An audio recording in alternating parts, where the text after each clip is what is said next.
Você assiste a mais um Momento Espírita. O tema de hoje é o Espiritismo e a Bíblia. Ao contrário do que muita gente pensa, os ensinamentos contidos na Bíblia e aqueles professados pelo Espiritismo têm muito em comum. Explicações sobre a reencarnação, sobrevivência da alma, comunicação com os mortos e a existência dos anjos da guarda, por exemplo. E para nos explicar como a Bíblia apresenta essas questões, está aqui conosco o advogado Sérgio Castro. Seja bem-vindo, Sérgio, ao nosso programa. Obrigado pela oportunidade.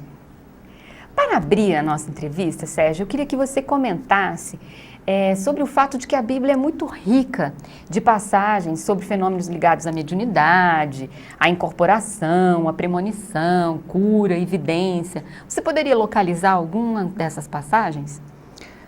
Desde a primeira comunicação do Espírito com Abraão, ele faz dá um aviso para que ele se retire da terra de Ur, na Caldeia, e se dirija para Canaã, a terra prometida, seguindo as instruções e o direcionamento de um espírito guia. Por aí nós já vemos que, no início da Bíblia, no primeiro livro atribuído a Moisés, o Gênesis, já temos a participação espiritual de entidades que ajudam a guiar o povo hebreu. Você podia citar outros exemplos, além desse, com relação às passagens da Bíblia? Bem, após o advento da libertação do povo hebreu, do jugo dos egípcios através de Moisés, se intensifica o guiamento e a comunicação do mundo espiritual para orientar a saída daquele povo no livro chamado Êxodo, em que Moisés tem uma participação fundamental. Primeiro, ele é chamado por um espírito na cadeia de Sinai, no Monte Horebe, para que se dirija até o Egito e se torne o líder do povo nesta caminhada de libertação. Porém, ele fraqueja e tenta recusar a missão. Já neste particular, o espírito que se comunica com ele, então, produz sinais de efeitos físicos, pedindo que ele coloque o seu cajado. Ele ouve. Ele conversa com o espírito que lhe orienta. E ele solicita que ele coloque o seu cajado no chão e ele se transforma em uma cobra. Depois pede que ele tome novamente o cajado e ele volta a ser o que era.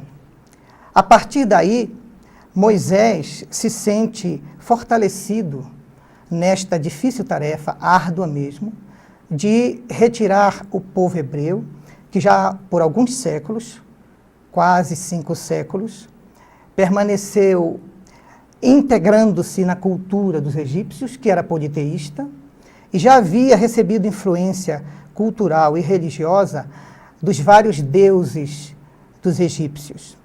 Então, ele vai realizar toda uma tarefa de limpar da mentalidade do povo as consultas aos oráculos, as perguntas aos deuses, que era o nome que eles davam aos espíritos desencarnados, e a busca de informações frívolas, comuns, através dos adivinhos, dos ledores de mãos, para saber o futuro. Moisés, então, tem uma dificuldade muito grande, porque ele tem uma tarefa de concentrar em um Deus único, que se chama, para ele, Iavé, que outras vezes se identifica como o Espírito do Senhor, e que hoje nós sabemos, na verdade, é o Espírito guia daquele povo. A partir daí, Moisés começa a receber uma série de sinais do céu, de prodígios, ora que ele preside nesses efeitos físicos, ora através de outras pessoas da própria comunidade dos hebreus. E a gente pode dizer que essa preocupação de Moisés com todos esses traços da cultura egípcia é que motivaram as proibições tão radicais com relação a todas essas questões? Os estudos modernos indicam essa tendência de que Moisés precisava manter firme na coletividade, como uma cultura sedimentada na fé dos hebreus, a crença total no Deus único, Criador do céu, da terra e de tudo que nela há. Em virtude desta problemática, quando ele sentiu que o povo continuava relutante na consulta de problemas pessoais particulares, como se vê até hoje, e que difícil seria para ele retirar da mentalidade dos hebreus este costume de consultar os espíritos a qualquer título, sobre qualquer assunto. Então ele resolveu adotar uma proibição de que mais séria, uma proibição mais forte. Uma proibição de que fosse consultado os espíritos, os adivinhos, os magos, os ledores de mãos, que naquela época constituíam-se os necromantes, isto é, todas as pessoas que consultavam os mortos, seja qual fosse o assunto. Porém, ele deixou uma única opção para que os hebreus consultassem os espíritos. Só seria permitido, a partir dessa data, consultar os espíritos através dele próprio, Moisés, ou de Arão, seu irmão. Na verdade... Então ele não desmentia, ele não desacreditava de que existia um mundo dos espíritos, né, e que estes podiam ser consultados. O texto da Bíblia diz que quando entrares na terra que o Senhor teu Deus te dará, não imiteis os costumes das nações que lá encontrareis, que eram as nações pagãs. Não se encontra a partir de hoje ninguém dentre vós que consultem magos, adivinhos, feiticeiros, necromantes e aqueles que evocam os mortos. Somente através dele, de Arão, é que seria permitida a consulta. Porém, ele faz a promessa de um espírito profeta. Ele diz, o Senhor, diz o texto da Bíblia, suscitará no meio de vós um outro profeta igual a ti, Moisés. A este devereis seguir e ouvir e realizar as consultas, porque ele falará da minha palavra, eu colocarei a minha palavra na sua boca. Então, podemos chamar de uma reserva de mercado esta medida proibitiva de Moisés. E também uma inteligente providência para que fosse preservada a crença no Deus único. Somente o Senhor era consultado, somente através de Moisés ou Arão. No Velho Testamento, a gente lê várias passagens que falam sobre a reencarnação, né, que é um dos principais preceitos do Espiritismo. Você pode comentar algumas para a gente? De forma bem sucinta, no livro de Jó, ele declara que nu ele saiu do ventre de sua mãe e nu deverá retornar ao ventre materno. Isto é um indicativo de que, após este sofrimento que ele estava vivendo no momento e a sua desencarnação, ele teria, por misericórdia de Deus, uma nova oportunidade para continuar a sua caminhada evolutiva. Esta é uma das passagens que trata sobre a reencarnação. Temos uma outra nos Salmos, em que o salmista afirma: eu era um jovem de boa alma e de bom coração. Por isso, mereci um corpo saudável e forte, inteligente. Dizendo, em outras palavras, que por ser um espírito bom, por já ter um certo grau de evolução, ele mereceria na próxima reencarnação utilizar-se de um corpo saudável, inteligente e forte para continuar o seu trabalho na Terra, trabalho evolutivo. Os anjos da guarda, que são os espíritos guias, segundo a doutrina espírita, estão sempre protegendo os personagens bíblicos, né? É verdade.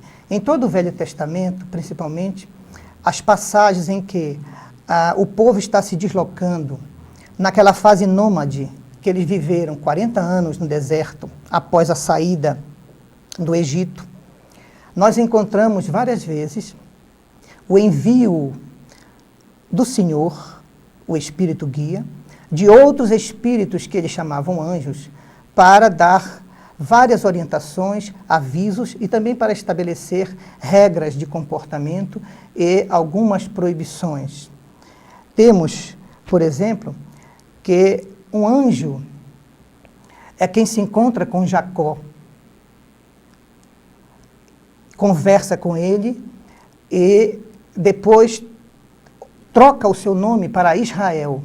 É um fato histórico importante da história bíblica do Velho Testamento, porque até mesmo a mudança de nomes era uma orientação do mundo espiritual.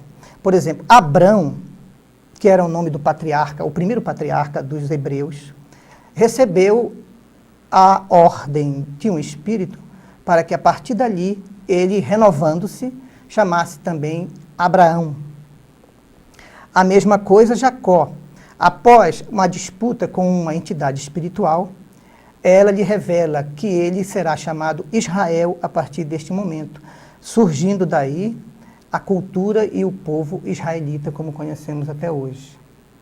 Este evento é importante. Outro fato em que os anjos aparecem bastante protegendo o povo hebreu é quando eles devem levantar acampamento. O acampamento distava algumas centenas de metros do tabernáculo, que era a tenda do Senhor. Era também um templo móvel, porque eles estavam como nômades no deserto. Então, diz a Bíblia que toda vez que o Espírito que pairava sobre o tabernáculo ascendia com a nuvem e se dirigia para frente, era um sinal que eles deveriam desfazer acampamento e seguir o caminho que o Espírito indicava. Então, por todos os 5 livros atribuídos a Moisés, que formam o Pentateuco bíblico, Gênesis, Êxodo, Levítico, Números e Deuteronômio, nós encontramos múltiplas passagens do povo sendo ora guiado pelos anjos, ora advertido pelos anjos, ora protegido pelos anjos e também, de uma forma muito assídua, ora repreendido pelos anjos. Porque eles ainda guardavam culturalmente uma ligação muito forte com as práticas anímicas do mediunismo do Egito. Então era preciso toda hora que os espíritos se manifestassem através de Moisés, ou de Arão, ou de outros profetas do meio do povo, para que eles fossem chamados à ordem, no sentido de seguir o monoteísmo do Deus deles, Yahvé. A questão de fazer profecias é uma espécie de mediunidade, né? E eu vou te pedir para responder isso após o intervalo. Fique com a gente.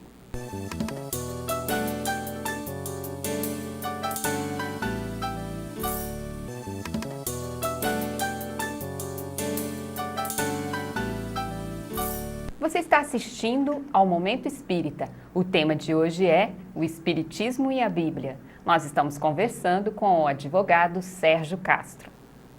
No bloco anterior, eu estava perguntando ao Sérgio sobre a questão das profecias, se não seria uma forma de mediunidade. Antigamente, a profecia envolvia não apenas a comunicação com os espíritos dos mortos, como também a liderança religiosa e alguns atos de libertação de espíritos e de curas. Nós encontramos um versículo que diz, antigamente, quando se ia consultar aos mortos, dizia-se, vamos ao vidente.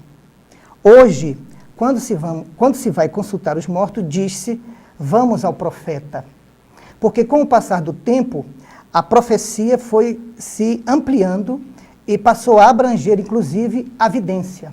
Samuel, o grande profeta que ungiu o rei Saul e depois Davi, ele tinha essas duas qualidades, essas duas faculdades. Mesmo como profeta, ele possuía o dom da vidência. Ezequiel, outro profeta, também exercia com grande facilidade a vidência. Via quadros muito detalhados que lhes eram revelados para que ele retirasse as instruções e passasse ao povo. E houve uma oportunidade em que dois espíritos se apresentaram a ele. O primeiro, superior, desejava lhe mostrar e lhe explicar a visão dos ossos ressequidos que iriam se revestir futuramente de carne para voltar à vida. Isso é uma citação Que é uma citação à reencarnação. O outro espírito, para que ele compreendesse melhor a visão e para que o seu psiquismo se ligasse ao espírito mais superior, o espírito, então, na linguagem antiga, como se diz, incorporou e ergueu-o do chão. E aí, então, ele pôde ter uma visão detalhada e escutar com detalhes a explicação do espírito revelador. Nós temos aqui um espírito assistente e um espírito revelador. O assistente incorporou-se no profeta Ezequiel, facilitando a ligação do seu psiquismo, de Ezequiel, com o psiquismo da entidade que lhe queria fazer a revelação e a explicação. Então, a profecia, com o passar dos séculos, vai assumindo um papel de maior importância nas atividades religiosas do povo hebreu e da Bíblia, ao ponto de chegar com Paulo de Tarso, já nas cartas apostólicas, no Novo Testamento, de ser escolhida e eleita por ele como a mais útil, a mais completa e a mais nobre.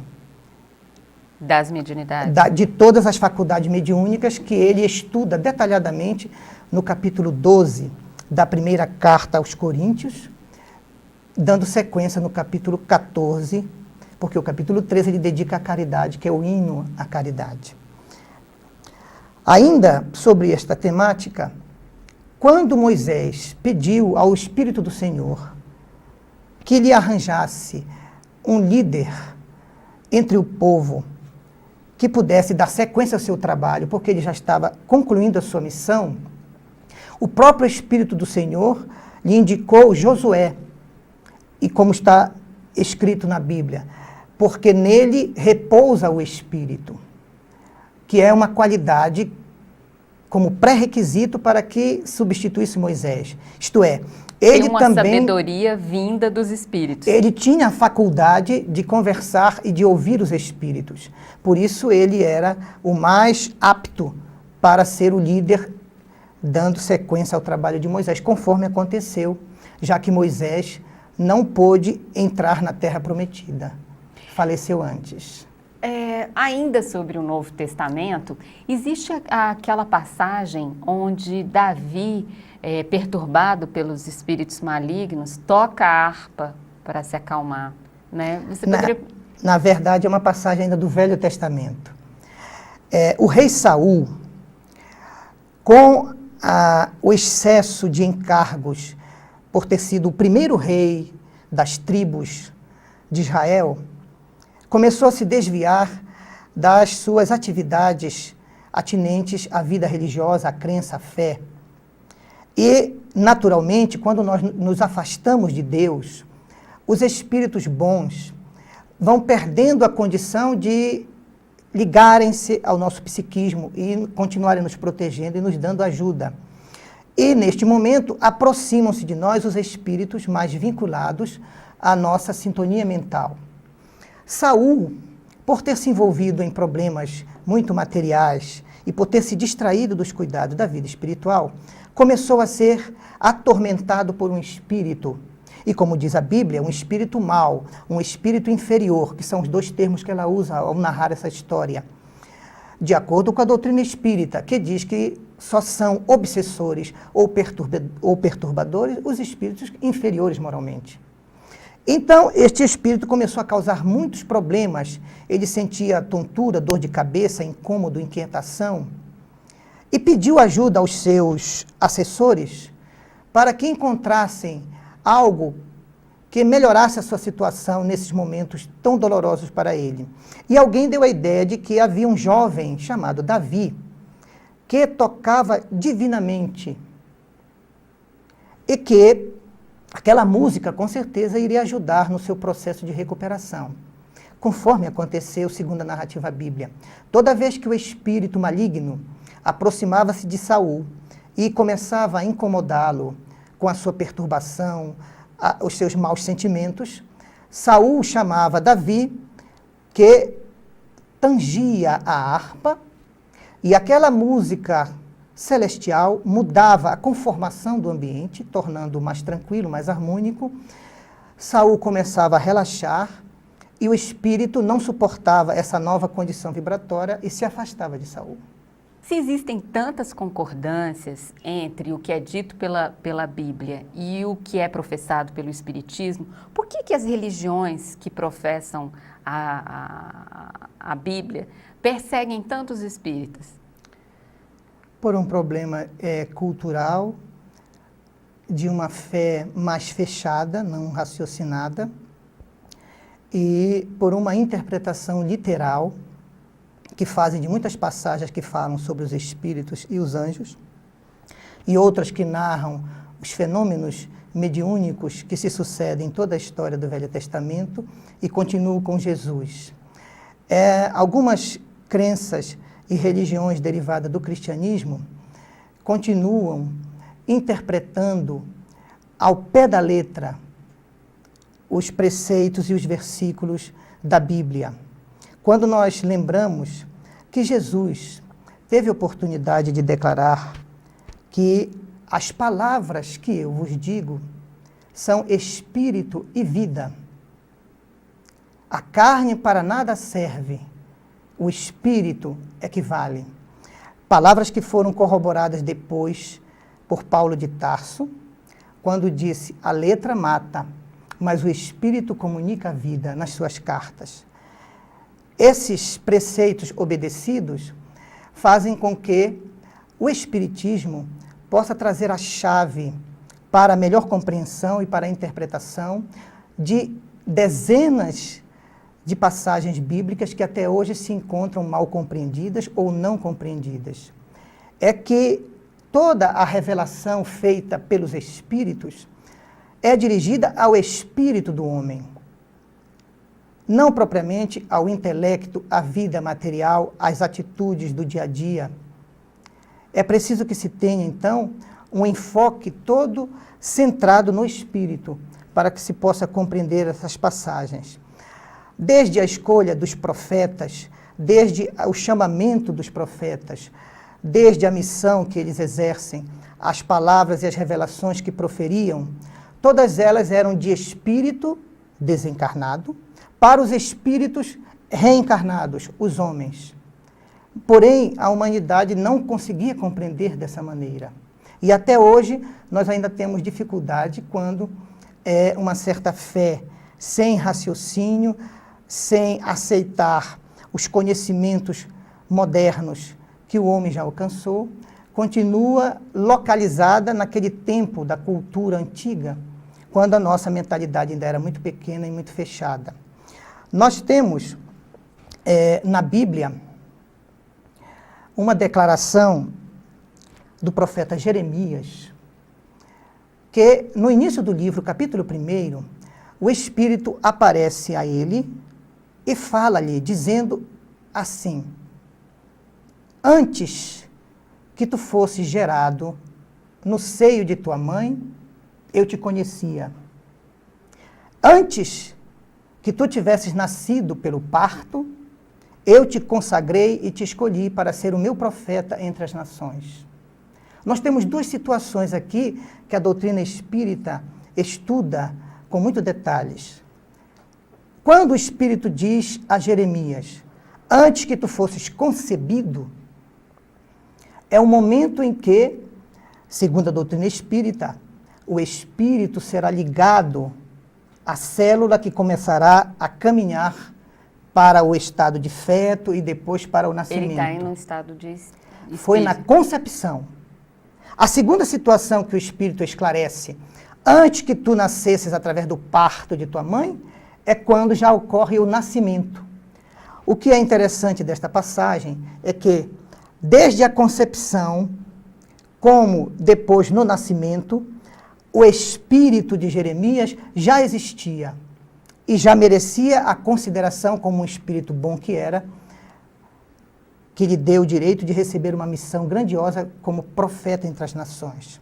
Assim, nós temos nesta passagem, somente nesta, além de muitas outras, somente nesta nós já temos a imortalidade da alma, a pré-existência da alma ao surgimento do corpo e a continuidade do espírito após a morte do corpo, explicada na própria Bíblia.